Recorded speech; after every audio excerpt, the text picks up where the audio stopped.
Welcome, everyone, to episode number 46 of the Bunker Talk. I have my good friend here, first-time guest, Casita Simpson from Simpson Associates. How are you? I'm doing all right. How are you? I'm doing great. Thank you so much for making time in your busy schedule for me today. Always. I'm excited Me too. to sit down and chat. As so many of my guests, we've been brought together by the Daily Drip, which is an incredible organization that we're a part of. But tell everybody a little bit about yourself and what you do. Yeah, so I love technology. And I guess I will start by saying I love technology. But what I do for a living is I'm the owner of Simpson Associates, and we help 10 plus member law firms really optimize their system. So law firms with 10 plus members usually contact me when they're looking for solutions to get their business to the next level, whether it's cleaning up an outdated system or they are just really struggling with their billing and trying to come up with a process for their billing. They just had an influx of leads and they hired a bunch of people and they're just really trying to figure out how to get to the next phase. So my little thing that I usually always say is that I help attorneys really focus on getting home to do what they love to do, enjoy practicing the law, and increase their revenue without all the administrative gunk that comes along with it. So, yeah. And why law? I know that you were in that space, right? Tell a little bit about what made you make the switch into the technology piece of it. Yeah, so if I didn't say this already, I love technology. Has that been always? Yeah, you were little? Okay. always. I've always had some type of device, whether it's a laptop or a tablet or even when I'm dating myself a little bit, but the CD players that you get, the portable CD players and the iPods and different things like that. But truly, I've been in the legal space for 20 years. Wow. Yeah. So I started out in high school working at a law firm and I really loved it. And I knew that that was going to be the path for me, but I did other things. So I had the pleasure of working at Apple for 4 years and I loved it.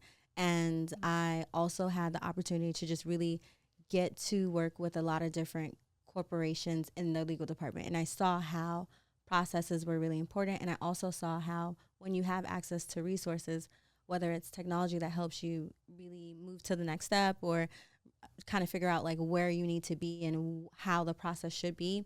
And then COVID happened and I ended up working for myself full time. I realized that the small and mid-sized firms don't have it as smooth as I wish they had it. And that became an area of opportunity for me to just either give them guidance or really do it for them. So my team, we come in, we do an audit, and we really just focus on how to take all the little pieces that are just annoying, all the administrative things that don't generate any revenue, like at all. You can't bill a client for sending an email. You can't bill a client for sending them their welcome packet. You can't bill them for those things because they're just a part of doing business. So if we can systemize that, then we're in good business. But I didn't go into it knowing that that's what I was going to do. I just realized that there was a real need for that kind of structure. And when you get to working with a lot of different law firms as the contracted paralegal, because that was something that we did at the time, and they're saying, we don't have it. We don't have it. I'm like, okay, yeah, I don't want to hear this anymore. Like, I'm going to build it. You're a problem solver. Yes, definitely a problem solver. So we in the first iteration of what we were doing, all under paralegal services, we helped them with the employee handbook. I built it. We helped them really create templates for all different kinds of spaces that would happen. We demoed different systems and helped the attorney figure out like what system they should go with and how to move into that space. But really and truly, I just thought that that was just a part of doing business as a paralegal, not realizing that it was its own separate thing that would really be valuable and really beneficial to the attorney more than just offering paralegal services. Because as I've been told, you can get a paralegal anywhere. But what we're offering and the level of thinking and outside the box focus that we try to bring to every account that we work with is not the same. And having so much experience being in the space for so long allows me to just know what they need without them having to give me a lot of that, like that information, and also taking that and just saying, okay, this is what we can do to make it better. That makes sense too, because you sat in the seat of someone that worked in that position. Mm-hmm. So you know what you need from a tech stack to do your job more efficiently. So that it's always better, even in my space, right? In insurance, like the person that is the marketing rep for any company that I represent, for example, Progressive, right? We write with Progressive. Great. My marketing rep, having sat in my seat as an agent, having the conversation about price with clients that don't understand why their rates keep going up, all of those things, they make the best marketing reps. Yeah. Right? Because they sat in our seat. They know how hard it is, right? Someone that has never been a paralegal doesn't understand the technology and how the usage, the different usages too, right? Because every paralegal is not the same. Right. Everybody doesn't get from A to Z the same way. Right. Even though you might get there, it's still just different paths. So that always is an advantage when you go from like being in the seat to almost the consultant seat, right? Yeah. Because you lived it and you've experienced those frustrations. So, and I also love your emphasis on the fact that the smaller firms and the smaller businesses, because I know you're talking specifically about lawyers, but let's be serious. I mean, it doesn't matter the industry. We are all faced with the same challenges when it comes to technology. Yes. It's so difficult to, in my space, I have, oh my gosh, minimum 5 systems that we're in every single day that don't communicate with each other. Right? Yes. Like, our industry is so antiquated, like law. Yes. That it's challenging for us to sit in it, but also recruiting. It's really hard to recruit young, ambitious talent because the systems are so old. Yes. How do you think it benefits a law firm or a business in general, right? To use technology in that aspect of recruitment. Like, do you think that it's like, it is a tool to be like, hey, we're up, we have modern workflows or systems. Like, do you actually think it is beneficial in that point of view? Hell yeah. Short answer. No, but to expand on that a little bit, yes, for many reasons. One, when someone comes to work with you, whether it's an employee or even when you're having a conversation with a prospect or a client that you're onboarding, being able to set expectations is huge. If you have no way of saying, even to an employee, you can get from A to Z by doing these 3 things, how are they going to know what to do to help you? Even if they come with a world of experience, your law firm is different from the other law firms that they've worked at. And it's crucial to have the tools necessary. 5 systems is great, but if they don't communicate with each other, it's not that great, because how are you going to ensure that every piece of that puzzle is working? So now you're wondering why someone on your team is taking 5 hours to do something that should take 30 minutes. Well, that's because they don't know what system to go to even find. Or multiple entries. Right. Having to do the same task in different systems. Because they don't communicate with each other. So it's like, when someone hears that there's 5 or 10 systems, because sometimes it's even more than 5. Oh, absolutely. 5 is generous. I mean, I'm being conservative. With exactly. 5, And they don't communicate with each other. That rings alarm bells to say, okay, so this is going to be a lot more work than I expect. There has to be an easier way. There has to be an easier way. And that, in my opinion, detracts great talent, because people want to work smarter, not harder, especially in the climate that we're in now. Why take 50 steps to do something that could happen in 5? Or not at all. It could happen while we're asleep. That too. Because some of the things that we've automated, I'll be honest with you, someone fills out a contact form, they get an email right away. It tells them to book right away. It gives them options to be able to do the next 3 things without actually having to wait for someone to push a button. Without saying, okay, like, well, this happened in the morning, now I have to do these 5 things. Well, it already was done. So now you can focus on what's going to actually make the business money. You want to do research? You can do research. You want to be able to have a meeting with that person? You can actually now have the meeting, because you don't have to worry about all these other things to be able to get there. I've had someone literally not know how to find someone's contact information because they had so many different tools that they couldn't even find. It took a while. If we're talking about time saving, let's talk about what someone's billable hour is in any industry. Right. You got to know your hourly rate, no matter it's not just for attorneys. No, it doesn't matter, because then now we're talking about, okay, like something that could possibly take 5 minutes, is taking 30 plus 40 minutes, an hour, that's an hour that you can't charge or make any money for. And not to say, it's all about the money, but like time costs money. But we're in business. We're Correct. here to make money and grow a business. Right. Yeah. And if you can't quantify that and you not having a way to charge that to anyone or even recoup that cost, it's a time suck and a money wasted. That's countless dollars thrown down the drain. And it's interesting because I feel like for technology, it's okay for it to be about money, right? Like we're here to maximize our time and our money, but also the second thing it's about is client experience. Yes. The client experience being predictable 98% of the time, because technology, there's screw ups, right? It's not perfect. Things are going to flaw. Zaps are going to break. Like it's not this thing that you'll never have to go back and tweak. That's not how this works. Right. But I mean, 90+% your customer experience is consistent. How do you do that? How do you have such a great process if it's not for technology having such large staff having to deal with humans and attitudes and bad days and someone's out sick, someone's on vacation. I haven't called you back.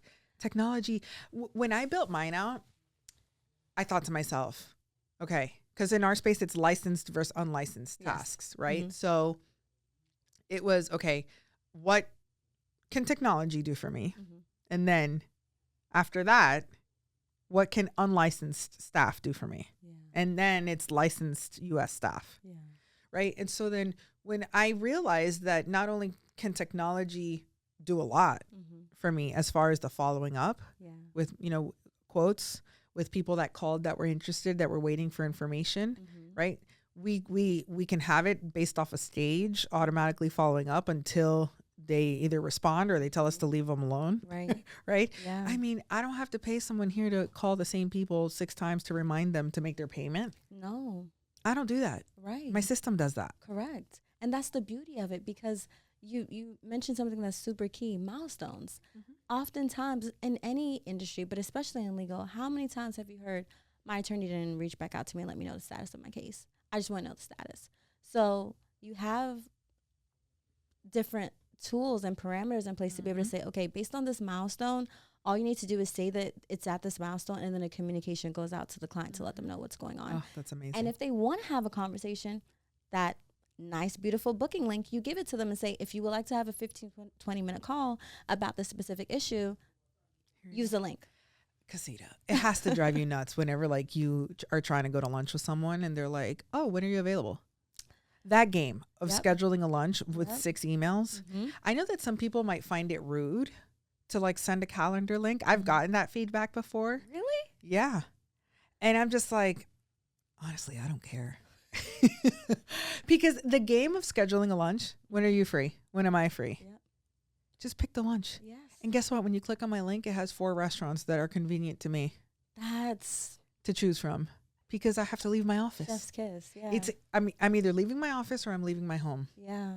So the restaurants are around my home Right. or my office. Right. And so that also takes the guesswork out of, okay, Where are we going to go? Yeah. Right. Scheduling a lunch can Yeah. take anywhere. It's literally probably 6 to 8 emails, Yeah. because it's not only what day, what time, but where. And you're being generous with that too, because you said 6 people initially, and that's a 2-way conversation with those 8 emails. Oh. So when there's more people, A disaster. Honestly, I'll usually just bow out. Oh, I'm sorry, I can't that day. Like, please just take me out of the email chain. It's awful. I think that people underestimate that concept of the link of the calendar, how powerful it is. And I've heard even people in my industry, which I haven't done that yet because we don't have a lot of bulk, but the concept of like, if they want to follow up on their quotes and those 15 minutes, here you go. Here's my calendar link. It lets the person do it at their own pace, and there's no pressure. No, and I think it also like formalizes it, right? Where it's like, if you say, I'll call you tomorrow at 9, will you? Yeah. You might forget. I might not pick up. But if it's like on our calendar, we both have an invite, there's a little bit more attention to it. People feel more inclined to, no, I have this appointment. Yeah, because it's already blocked out. That's why I block everything on my calendar. But again, like, we're talking about things that literally people should know, but not everyone knows. I often have conversations with people all the time, and I'm asking them, okay, so you mentioned you have this robust CRM. I won't say any names, but you mentioned you have this robust CRM. Where are your appointments scheduled? Oh, I call them on the phone. Oh, I use Calendly. I'm just like, so you're spending anywhere from $100+ for this system, not counting how many users you potentially have, right? And then you're spending another set of money to Calendly to be able to do And it's something. expensive. I mean, It's like $80 a month.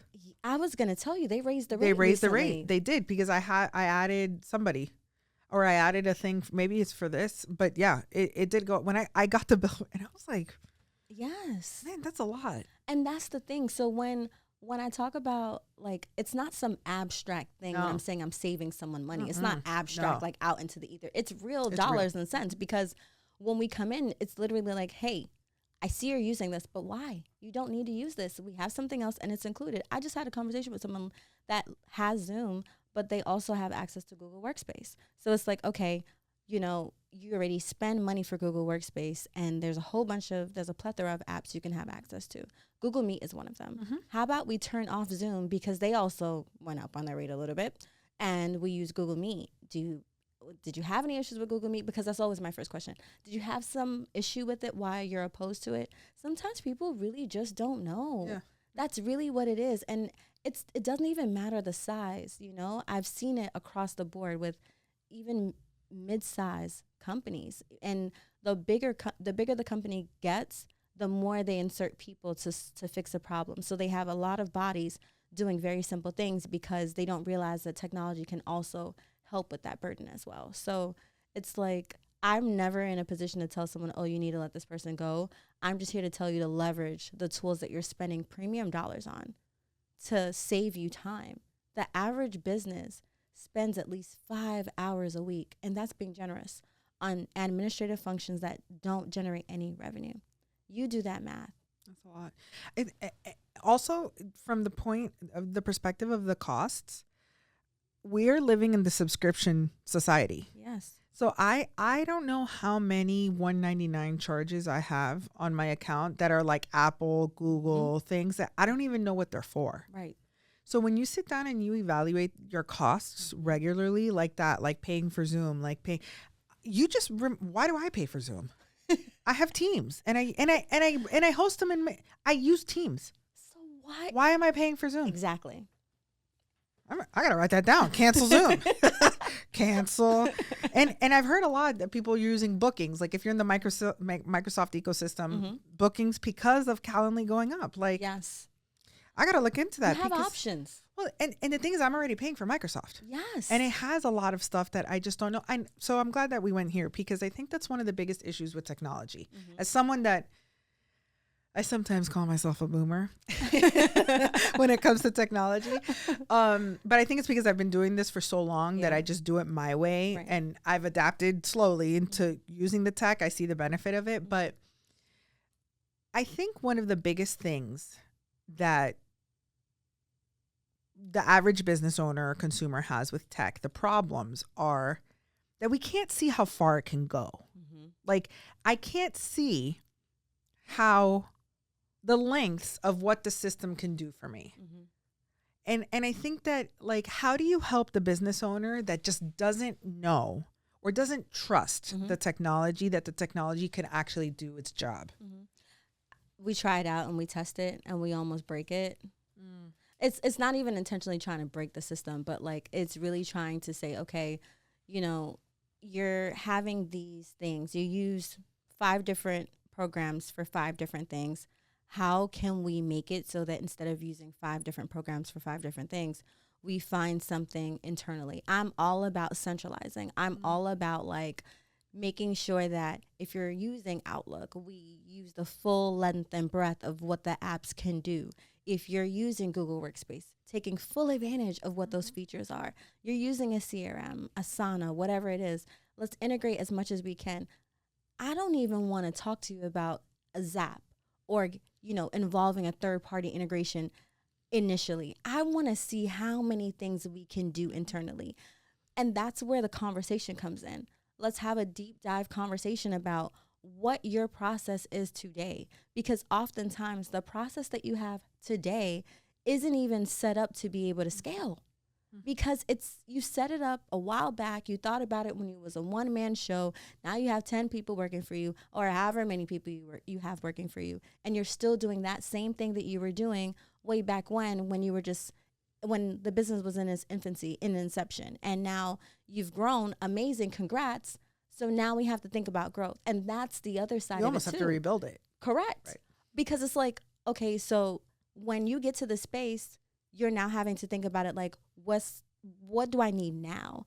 And that's why a lot of the conversation, when I used to work with the solos and the 1 or 2 people operations, where's your growth? Like, what are you thinking you're going to grow into? That. Correct. Yes. And sometimes that may cost a little bit, but to be honest with you, when you take advantage and you invest in a system that can grow with you, you'll be surprised what you can take advantage of in the beginning. Oftentimes, document generating, that's something that people don't even know about. Having custom fields and plugging that into a document and saying, hey, I wanted to do all of these things, that's what's going to save you some time until you're ready to hire someone to start doing those robust things for you. And also when you're training someone, because oftentimes we have people who hire people overseas, that is used as a training tool to say, okay, let's start with this, look at what is plugging in, make sure you pay attention to these custom fields to help like cut out that learning curve, to be able to help them help you. Because that's what listen, technology is not like this holy grail that's going to like be this, it's going to take work. And it's also going to take you periodically checking in and saying, where am I at today? I would even say if you're not doing it every quarter, then at least twice a year at the halfway mark, which at this point we are, and just saying, hey, what do I need this to do for me? Right. Where do I need this to get me? Because you want to make sure that you're constantly thinking ahead, because you know why a lot of times people have issues, why I often get the call about I'm using a system that's outdated and we're not even really using it for its capacity. It's because you never went back to check in. Right. You updated your processes so many times and there's no documentation of that. There's nothing about that. Yep. And it happens to everyone. And then that's not the only thing that sometimes we're guilty of. Shiny object syndrome is another thing that we're guilty of, because how do you think we get to the place where we're adding in all these apps that we don't need? Right. How do you think we get there? Tell me about the subscriptions. Exactly. Yeah. Because something new came in and someone told you, oh my God, did you see that latest app? Oh my God, did you see what Zoom can do now? You canceled Zoom months ago, but now you're adding Zoom back because they told you about this thing. But you didn't even check with any of your partners or the CRM or any of the resources that you have to see if that system can do it too. And probably even do it better. Because that's the other thing. Sometimes it's like anything, right? And not to compare it to a relationship, but like we almost neglect to see like what's in front of us sometimes. Absolutely. Because something else may be looking better on the other side. But the grass isn't always greener. We hear that all the time, right? And so the same thing is true for our systems. Like there are times where I sometimes even forget, like, oh man, I could be using this for this because it already has it. I don't even need to go over there. Okay, great. Like, forget that. I don't want to do that anymore. And the beauty is that these systems are advancing over time. They are coming out with updates. They are listening to people like me who are making suggestions and saying, hey, you need to add this thing. Hey, this is an area of opportunity. If you add this, you will revolutionize your system. And they're making these changes. They're doing them intuitively. It's not long are the days where it's taking years for systems to update. They're updating in months, sometimes even weeks. I was going to say, sometimes it's too much. The new version, you haven't even gotten the hang of the old one. Right. Yeah, which is great. And that's why it's like, just if I could really say anything to like the whole entire like ebbs and flows of what technology has and these systems and all these things, it's just like, just write some stuff down. Just really take a step back and just like really think about, like, forget about where you were. Where are you now? And just like, where do you want to go? Because where you want to go is what you should be thinking about when you're sitting down trying to figure out, like, should I be keeping this tool or that tool? Should I see what Microsoft Teams has to offer? Should I see what Google Meet has to offer? Should I see what Google Calendar has to offer? Because Google Calendar also has a scheduling component as well. So you don't always need to go to the next thing. It may not be. Sometimes we get into the habit too of like, well, I want it to look a certain kind of way. I was just going to say, I've never used bookings, but I already know. I like the way Calendly looks. Yes. And the way I have it set up. Yes. But I mean, at this rate, does it matter? Exactly. I'm gonna tell you what my problem is. And this is like, for example, with this concept, I had already heard about, bookings works well. If you're gonna be on Teams, you might as well just use it. It's in your ecosystem. Yeah. Work out of that environment. But then I gotta go back and update all my automations that have my Calendly link and my website. Yeah. And then I'm just like, oh. But you know what? It's like pros and cons, right? Right. What's going to be the better for you in the long run? Yeah. Saving those extra dollars that you were spending every month because you're already spending it with this other thing. And yeah, it may be arduous in the moment for you to make that time and set up that time to be able to do that thing. But I would often challenge people, especially women that are watching this. If you're out getting a pedicure and you're trying to figure out like what to do with your technology and moving from Calendly to another booking system, do it while you're getting your pedicure. Yeah. I do that. Yeah. That's why they say it. Yeah. Because the time goes by fast. You don't even realize what's happening. And, at least you're making strides towards it, or you hire someone. Yeah, no, I mean, I can definitely delegate, but that's just, it's the perception of somebody that doesn't play in that space and that it doesn't come natural to, right? Like it's so overwhelming. The task in my mind is so overwhelming. And I'm just like the podcast, it's already set up. Yeah. You scheduled yourself, it's a whole thing, but it's true. It's the concept of what you're saying is, there's gotta be checks and balances with your technology spend, your usage. Like, don't get caught up in the shiny object syndrome. I love that you said that because everyone has that. Everyone. And monitor it. Yeah. Monitor and update, right? Like, go back and check to see that it's doing what you intended it to do and what it's supposed to do. Mm-hmm. So I do love that. Quickly, I was gonna say, I was going to ask you, what is the best piece of advice that you could give a business owner that is starting a business? Like, what is your suggestion on the best piece of tech to have? Like, what do you think they need? There's always like, in our space, it's like, well, if you're a sales organization, it's a CRM. Mm-hmm. And then if, we have our insurance, like management systems where you house the insurance transactions, like the policies and effective dates and premiums, stuff like that. So it's like, I'm curious to see, as you live in that space, what would it be? Well, I'm always going to say a CRM, but like, I know that sometimes for organizations starting out, like that's not always feasible. I would honestly just say that if you're the kind of person that's sending out proposals or agreements or invoices or anything like that, find a cost-effective way to make that an easy process where you set it up, you have your templates, and it's already ready to go. So that way, when you're having those conversations, because every business owner that's a service-based business has to sell something at some point. It's like inevitable. Right. So in order to be able to do that effectively, I would say to save yourself the time in the long run, and at the very least there's so many different tools out there. There's HoneyBook, there's Dubsado, there's FreshBooks. There's so many different tools that you could potentially use that you can create a proposal, have your contract, have your invoice all together. So that way you build it one time, you know what your offerings are, you have that one time, and it's a spend, but it's not a high spend as something else, like a CRM. Because you'll get there, but like starting out, if you even start out with that, that's going to save you time, because those systems, you can use a link. You can say, here's the link to your proposal. You can make a template and then customize it later to fit the need of that specific person, where you're not spending a lot of time. When I first built out my Dubsado, because that's one of the tools that I use, it took me a little while because it's a blank canvas.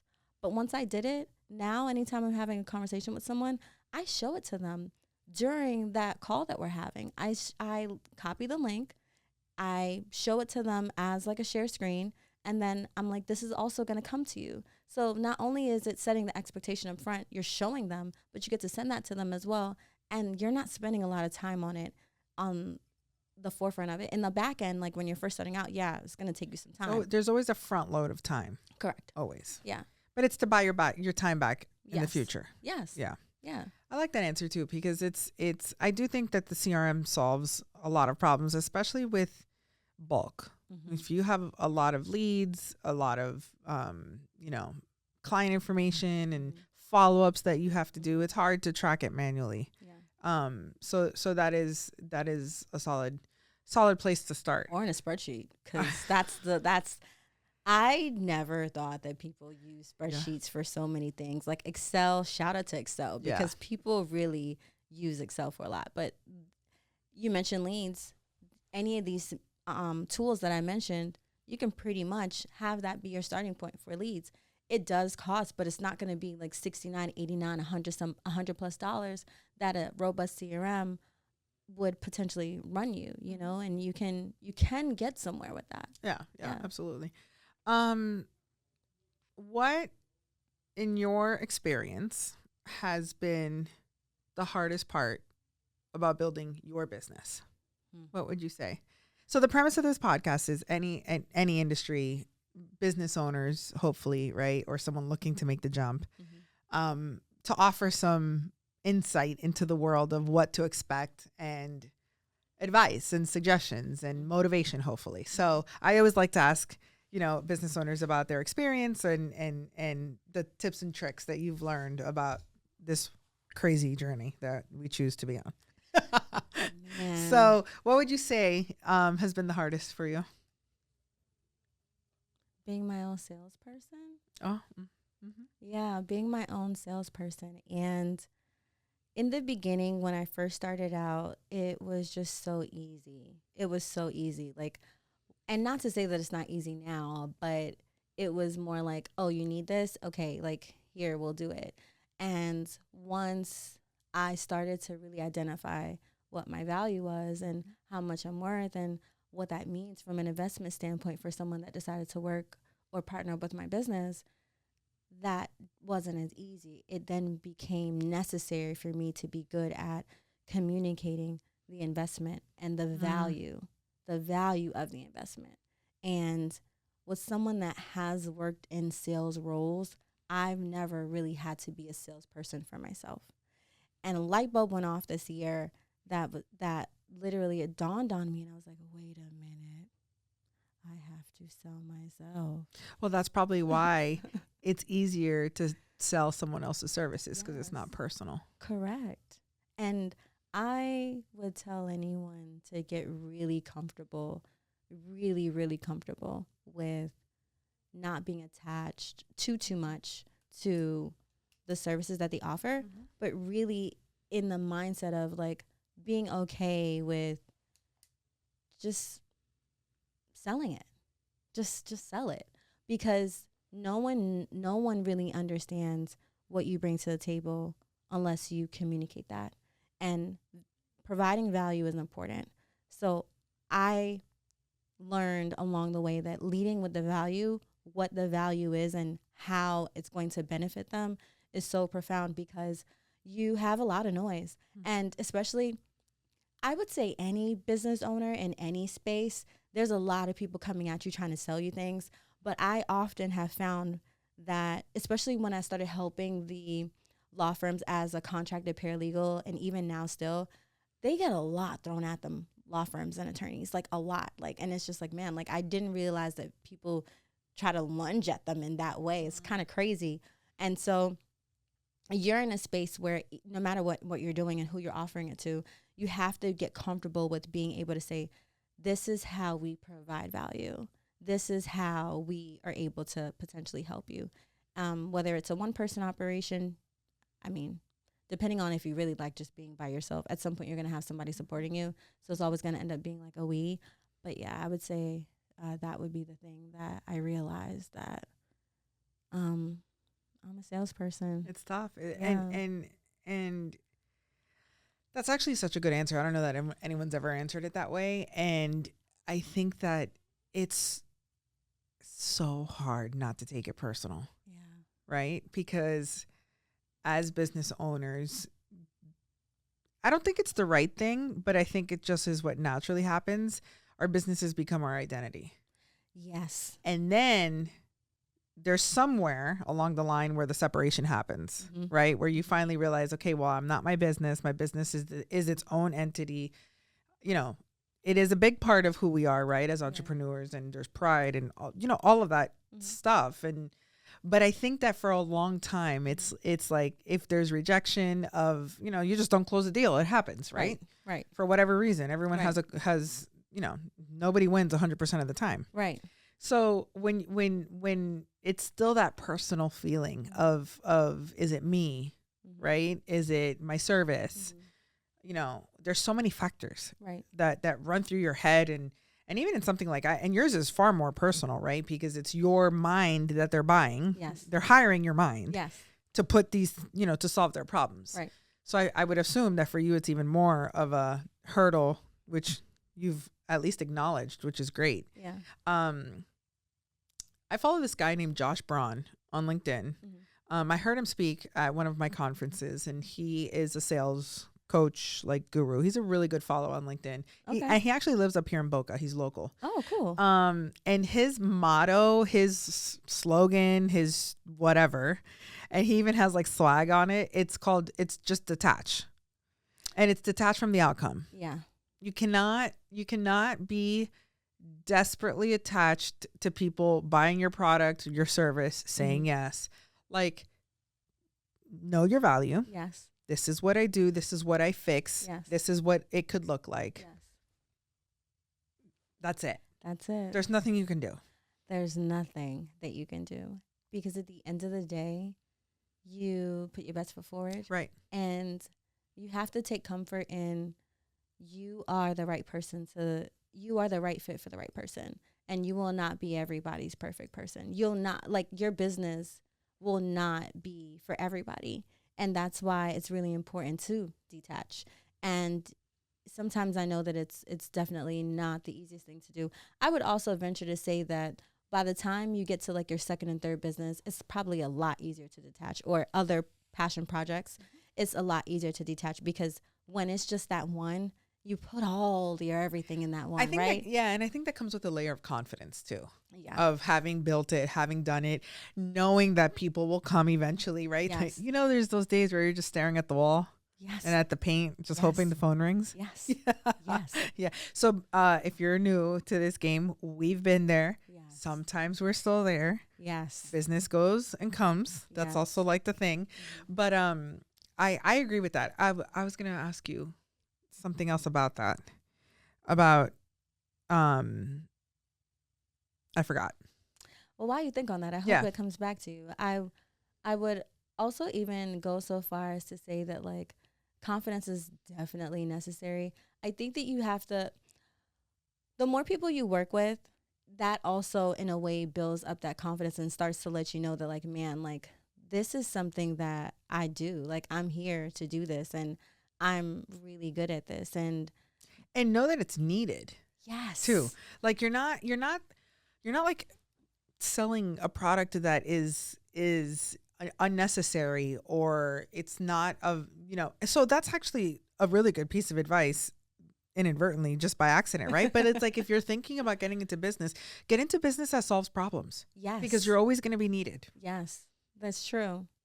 And I think that also, you know, just being really comfortable with what you offer in that space. Because again, I am not the only person that does this. You're not the only person that does what you do. And it's just identifying, like, why people should come to you, like, why you're the one that people should be like, okay, I want to work with her. And identify that also not every person that comes to you, you're going to want to work with. Right. I've met people that I'm like, man, I really should have seen this coming, and I probably shouldn't have worked with them. But, you know, it's all a learning experience, and it all builds. And I would say that, like, the more you're in business, the more, like, you'll more refine what you do and really get really clear on what that looks like. And to your point, I think that piece of confidence comes with that. Look, everyone messes up with the client.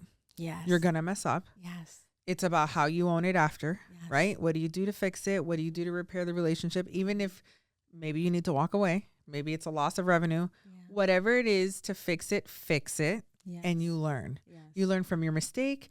You learn from maybe something that they did that you didn't like, that you know what? It's a line in the sand that you're not going to tolerate that again. Like there's so many layers to the learning, but the learning is winning or losing. Probably more when you lose. Yes. Right? In business. So it's, and then it helps you not make that mistake again. And then, like you said, then you realize, you know what? That person has character traits of the other person I helped and it went wrong. Yes. Maybe it's not going to be a good fit. Right. Like you have the right to pre-qualify people too. And I think we get that wrong especially when we're starting because we're desperate. Yes. I honestly, that pre-qualification piece that you just said just now, it was a light bulb moment for me this week. Because, prior to this week and me having that conversation with someone, one of the things that I often did was I will qualify them once we were in the call, once we were having the conversation. At that point is when I'd be like, okay, maybe you're not the right fit right now. Come back to us. We have this offering. If you want to do this, you can start out with that. But if you want us to do the build for you, come back to us, when you have a little bit more budget or a little bit more identity in what exactly you need, because it's not as clear right now, and I don't want to waste your time or your money working with you now if you're not ready. And I think that that's the other thing to being in business. It's like you have to almost be around people that are also either I won't say in the same space as you, but have gone through those things already and learned those lessons so that you can be able to pick their brain and get advice from them and refine. It's all about refining. I was going to say, check the ego, because I had a conversation with someone just recently, and it's so crazy because when we were talking, some of the things that they were saying about someone, I was just like, man, like that ego is real, but it has to be checked at the door, because you're not with the ego, you're not going to be able to say, hey, Ciara. So I was thinking about doing this thing, and I noticed that you're really good at it. Can you give me some tips? Can you mentor me? That takes vulnerability. That takes humbling yourself and identifying that you're not great at that thing and getting help and sharpening up those skills. Because I think that also as a business owner, like you are here to hopefully solve a problem, and you identify that there's a niche for what you do, but there's nothing wrong with refining to the point where saying, I see someone that is doing something similar, even if it's not in the same space, and I'm going to ask them for guidance, and I'm going to take some time to take some notes and, refine my craft, because those are the businesses that have the staying power, that are in business 10 plus years. They take the time, and they've already made the mistakes. Correct. And I'm so happy you brought that up, because that's actually one of the reasons why I also decided to start this, because I feel like my industry is very generous with support and like paying it forward. I've learned maybe not all are. And I think that if you're in a position that you have received help to get where you are, you have a responsibility to turn back and give the help to. And the people that don't understand the power in collaboration over competition, and I know that's so cliche to say, but it's so true. It is so true. If you're worried about, hey, I can't ask Casita a question about this because then she's going to know the sauce behind my building of tech. No, you're not going to last. No, you're not going to last. Not at all. Because you're going to be on an island by yourself. Correct. And it takes a village. Yeah. And oftentimes you see someone and you see them being very successful, and it's like, wow, they're doing this amazing thing. But truth be told, they probably have an army of people behind them that has helped them to get to that point, because at the end of the day, like, you need support. Like, power is in community. And I know that we hear and say this all the time, like, shout out to a Daily Drip. Yeah. But like, that's where the power is, because at the end of the day, like, when you have people around you the right people that want to see you succeed, it's going to be nothing. It's nothing for them to say, sure, pull up a seat. What do you want to know? How can I help you? I do it all the time. And I don't do it to expect something. I do it because, like, if I can have any type of involvement with you getting to where you are, I don't even need a credit in the byline. I don't want it. I just want to be able to say that, you know what, like I gave good advice and I was able to help this person, because I sometimes wish that I was able to do that when I first started out. And there wasn't necessarily a blueprint for when I started out to be able to say this, I'm going to do it this way. I saw this person do it this way. There wasn't really a lot of that. And I often try to also pay it forward. I love that you said that, because there were many different instances where people have contacted me and saying, hey, like, you know, I know you're busy. Can you please just, you know, have some time with me? Can I interview you? Can I ask you questions? Like, I'm thinking about doing this. How do I start this? How do I move the needle in this direction or that direction? And you'll be surprised with how much adversity or how much resistance they've gotten before they've even come to you. And when I find that out, I'm always shocked. I had an instance where that happened. I was like, why would they tell you that? Why would they treat you that way? I 100% agree with you, but I will say this. Mm-hmm. I think that there's people, and I think you can sense them. Mm-hmm. There's people that like to ask for help Mm-hmm. and then don't take it. Oh, yes. And I think that those people get a reputation. There's several in my industry Mm-hmm. that they want your time, Mm-hmm. they want your advice, Mm-hmm. and then they still just do what they want to do, but they keep coming back. So my advice would be, if you are going to be a person that is going to be humble enough to ask for the help, Mm-hmm. take what serves you, but implement. Yes. The worst thing that someone can do is ask for a mentor Mm-hmm. and then be a bad mentee and then not do anything don't waste people's time. Yes. That's not a good look. And then No. you're going to get the reputation of being that way. Yes. Right. Yeah. So there's a layer of the help is there. Yes. And if you're already humble enough to ask for it, good. First step, acknowledging that you need the help, ask the help. Mm-hmm.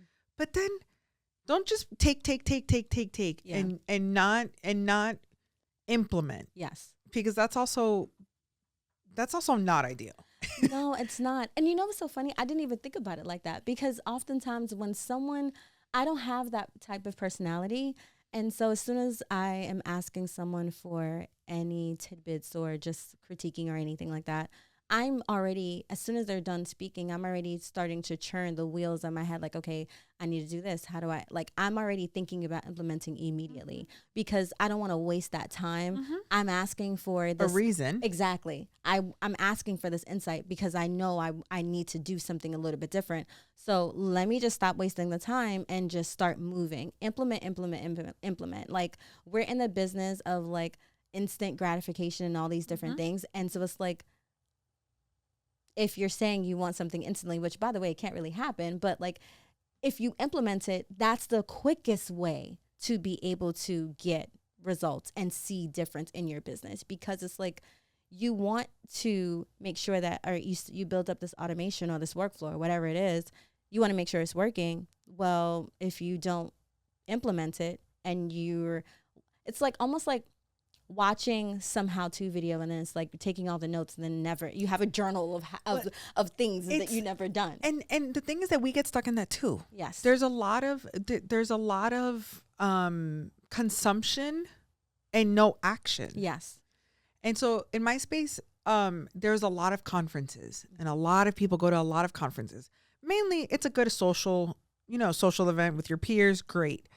But there's this idea of there's only so much you can learn. Yes. You don't need to learn anything more. Yeah. You need to take action. Yeah. So it's a balance. All of this is a balance, right? Definitely. While trying to grow a business, while trying to sell yourself, while trying to not have the negative thoughts consume you, while trying to grow a team. Yes. It's hard. But I think that the first step is asking for the help. Great. But then do something with it. Or at the very least, you know what? Maybe you didn't like their advice. Maybe it's not the way you would do it. Yeah. Fine. Yeah. But show gratitude for their time. Right. Send them a thank you card for taking the call. Right? Right. Like, do something. The worst thing you can do is get a reputation of someone that, like, if I'm calling you for help, I don't want Casita to be like, oh, Ciara's calling me. Yes, exactly. Right? That's not ideal. Right. That's not ideal. Unfortunately, I agree with you. I have a couple of those on, that are, and it's not that I need anything back. Like you said, I don't need anything back, but like, you just can't take. You said it earlier. business is not very different than a relationship. No, It's really not. Yeah. If you want to have good peers and good connections and good access to people, a lot of business is who you know. It's your reputation, that whole thing. You gotta treat people with respect and respect people's time. Yes. You have to. Yes. I often think that, like, it's like, how do you not say thank you? I know. I've never, and I can't imagine it. I can't either, because immediately I'm just like, thank you so much. Yeah. Like, I really appreciate that. I really appreciate you even taking the time, because you didn't have to. You could have been doing anything else. So, like, you mentioned action. I have a question, if that's okay. What does that look like for you? Like, let's say you just went to like a conference, like you went to a 3-day conference, you took your notes, you did all these things. Like, what's a good, like, light, or what's a good rule of thumb when it comes to acting and implementing? So for me, like from the conference, because conferences are drinking from a fire hose, right? You go to a conference to be encouraged and to learn, and sometimes you leave feeling the opposite, feeling like a total loser. I'm not doing anything right in my business, right? I've been there. I'm doing it all wrong because I'm not doing it like they are. Yeah. Well, you're not doing it wrong. Right. I would say take 3 items from the conference that you learned, prioritize them by urgency, and implement those 3. Give yourself a year to change 3 things in your business successfully in a year is huge. That is my advice. And that's what I've done. I've done it from conferences. I've done it from reading a book. I read the book, Who Not How, and it changed. I was reading the book and it changed as I was reading it. I was making changes because it was something I needed help with. Right. But I would say it's prioritize your problems in your business. Right. And if you're going to learn or ask for guidance or whatever, I mean, again, three large changes in a business is a huge feat. Oh, yes. In a year, right? Oh, yes. That's huge. So I would say to do that and maybe get an accountability partner. Oh, yeah. That went to the conference maybe and have, I have 2 that I do quarterly check-ins with. That's so brilliant.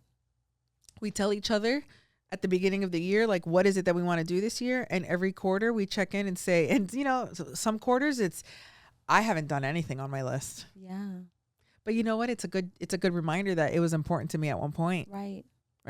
So an accountability partner to hold you to hold your hand to those 3 things is also helpful. I think that that's even more helpful than almost like anything else, because it's like with anything, you want to start working out, you want to make certain changes, lifestyle changes, like telling someone and having that person to be able to say, okay, so what's going on? Like, you said that you had this goal, like, where are we with the goal? How's it going? Like, do you need any help? Like, someone who's committed to, I think that when it comes to having an accountability partner, someone who recognizes like where you're trying to go, and also is like your cheerleader and has a personal investment in you succeeding. Right. Because I do think that that's valuable, because then you'll have someone that's like, okay, you didn't do it. Okay. All right.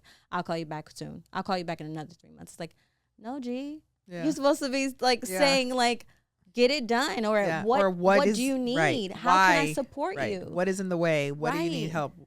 Right. I agree. Because it's almost like, again, like a relationship, because you chose that person for a reason. And so if they're not going to hold their end of the bargain, it's almost like, because I would assume that you would be that way for that person. So it's almost a reciprocity the understanding is that it's mutual. Like we're going to ask each other the hard questions. Correct. Together. Like there's no room for getting offended or being defensive. Right. No. Yeah. That's kind of also still going back to being humble and understanding that, like, in this business, owning any business, pride goes out the window. Oh, it has to. You cannot have. You can have pride in your work. Yes. But you can't have pride in running a bit, like in knowing that you know how to run a business. Like that aspect. Yeah. Right. I feel like I've been saying this a lot lately. No one knows everything. No one.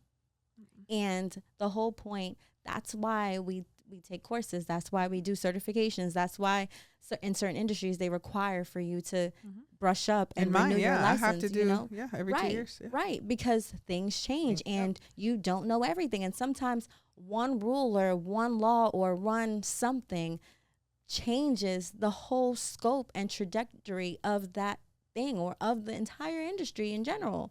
So you have to keep that in mind. For example, AI. AI has revolutionized businesses and operations and automations and processes and all the things like that. And I'm pretty sure people didn't even realize that it was going to come and have it has such a wide landscape that it's like, it is not even biased of any type of industry or anything. Or education. Or like level of education. You can't say, well, there's still, it's funny. I saw a clip. My dad actually showed it to me yesterday and he was like, insurance is a relationship business. Yeah. The internet has tried to take it away. Some are mildly successful. Most are not, because people can get educated online about insurance, but they still want to talk to a human being at time of purchasing because it's a big responsibility and it's confusing, which is in our favor. But it talked about, the gentleman was talking about how if you're of school age, the only thing AI cannot take away from us is relationships. So the skills that you need to be working on are building relationships, problem solving, right? Yes. And I found that so fascinating because it's so true. Yes. AI cannot, can there be AI generated versions of us sitting here having this conversation? Sure. But is it going to have this warmth and connection and bond? No. That is never going to go away. Yeah, no, it's not. I don't know why I think of this, but like, I don't know if you've ever seen any of the Twilight movies. I haven't. Okay. I'm actually a really bad movie watcher. I fall asleep with the TV on, so like 12 minutes in, I'm out. It's so funny because like I do that now, but like I used to be really big on movies and shows and stuff like that. But like I remember watching one of the movies. It's like a whole series. There's a couple of them. One of the main characters became like more robotic, and they were telling her how to move, how to sit, how to blink, how to do all these things. And when you said, can there be AI versions of us? I was thinking about it. I was like, I don't think that it would be so personal. We're beings, for crying out loud. And people still don't, like, as much as I use ChatGPT to help me sound smarter. Yes. I don't want it to entertain me, right? No. Like, I don't want to watch that. I don't want to hear a conversation. Yes. I want to hear this. Yes. This isn't going away. So that's also another lesson. Like, and it's fascinating that it comes from you, right? With your obsession and love for technology, right? In a good way. It's the balance is both. Correct. It's technology to accelerate or better businesses, experiences, all of that. Yeah. But it's not to replace humans. No. It does not replace humans. No, not at all. And that's the thing. Like I often make a big point in saying, like, I'm not saying that an automation is going to take away I'm saying that the administrative components that are redundant, that are arduous, that are like, I was working with this template and now I can't find it. Which file, which person, what does this go to again? This wasting of time, so that we're moving efficiently, so that we're working smarter, not harder. That's the big takeaway when it comes to technology. And to allow for the human beings in those positions to do human being things. Correct. Make relationships deeper with your clients, with your referral partners. Right. That's the point of technology. I'll be honest with you, spending so much time on those simple, mundane things is exhausting. It drains you. Yes. It drains you in such a way where when it's time to get to that client, to have that conversation, to be your best self, how do you do that? How is it that you can even do that? Because you just spent an hour to 2 hours trying to find an agreement or a contract to create a different version of it to send to somebody, or remembering to send out these bills. Like you're exhausted because now on a Saturday, instead of spending time with your family, you're having to send out bills to all your clients because you're having to do it manually. These are the things that we're trying to alleviate. Not saying that like, hey, if you found a way where you can like not do any of these things, great. I'm not saying that though.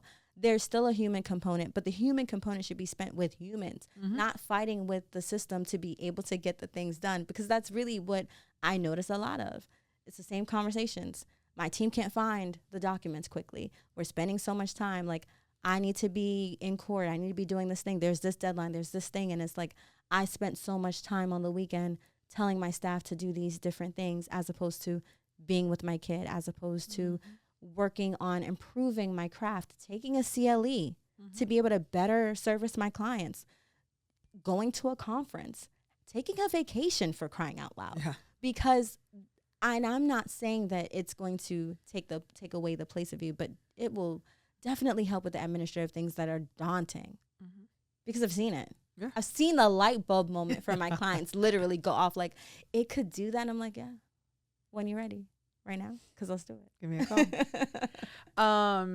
What is the best piece of business advice you can give someone? Don't get stuck in your own way, man. Whatever that means for you, like, don't get stuck in your own way. If there's something that you want to do, whatever it is, just do it. Like, if you're thinking about having a separate service or an add-on, or you're trying to focus on maybe niching down in a certain kind of way, just do it. Don't get caught up in the who, what, where, when, how, and just start. Like, brain dump. I believe brain dumping is huge, because you think that it's so difficult and it's just so annoying in your head. But once you put it out on paper and write it out, you realize that it's really not that deep. You were overthinking it. So get out of your own way, whatever that is. That would be my thing, because oftentimes, how many times that you're like, man, I really want to start doing this other thing that I think would be so profound for my clients or really help my clients. And it's like, but where am I going to find that time? How am I going to make it possible to get this thing done? And it's like, you can. You really, really can. You just have to like set yourself up to say, okay, like, I'm just going to start with one thing. And that's the other thing. Start with one thing at a time. Don't take on the whole entire thing. Like, when you go to work out, for example, you're not saying I'm going to go lift up 100-pound weight. You're going to start with what is the closest to you. Maybe it's 5 pounds, maybe it's 10 pounds, and you build it up. So start with one thing that you know you can do, because that's what's going to build that confidence that we were talking about earlier. That's what's going to build that momentum to say, okay, I did this, now I can do this next thing. And don't let doubt be don't let that stupid old doubt hold you back, because it can. Oh, absolutely. Yeah. Well, and also to bring it full circle, when you're on that island by yourself without collaborating with people, the doubt will get you. You have to be able to share your thoughts and your doubts about yourself, about what you're doing, with someone that's going to say, no, it's okay. Keep going. Yes. You got this. Yes. It's nearly impossible to do it without that. Oh, yes. I think I've had instances personally where I'm ready to throw. I mean, even with a community, I have those feelings twice a week in our have a community. I mean, it's almost like, do I call this person and tell them, or do I just suck up and just like do it? You know, I feel you. Yeah. Thank you so much for your time. This was so fun. You're so easy to talk to. I'll put it in the show notes, but tell everybody where they can find you. Everywhere. She's everywhere. I'm joking. I'm sorry. Our website, Simpson-ASSOC.com. We're also on Instagram as well, Simpson_ASSOC. But for the people that want to try to do things on their own, we do have a YouTube channel. So it's CAS Loves Tech. I love that. Yeah, because I think I zeroed in on how much I love technology at this point. But no, it really just allows people to find how to get started. I love that. Yeah, I love that. Thank you again. Thank you. Not only for being here and for sharing your time, but for your friendship. I am a better person for knowing you, and I respect you so much, and I'm proud of you. I'm proud of you for doing it, guys. I know that this is the end of this thing, but like, I gotta say that, like, meeting Ciara and being able to have one-on-one time with her is just one of the things that makes being in business amazing. And I never would have thought that I would have met someone like you. And I'm grateful because even just the way that you take on social media, the way that you go about making people aware of insurance and what's possible with insurance. Like, who knew insurance could be fun? Listen, guys, I did not think insurance could be fun, but Ciara just makes it so breathless, so easy. Thank and you. I'm better. You're talking about being better for knowing me. I'm better for knowing you. And I'm proud of you. Like, Thank you. you're We're in episode this together. 46 I in, know. G. Like, dang. Listen, it's work. It's action. It's getting out of your own head and taking action. But no, it's mutual. Yeah. And we'll do an episode. Maybe you'll be episode 86 and we'll be on a beach somewhere. I'm here for it. Beach body, here we come. Thank you. You're the best. You.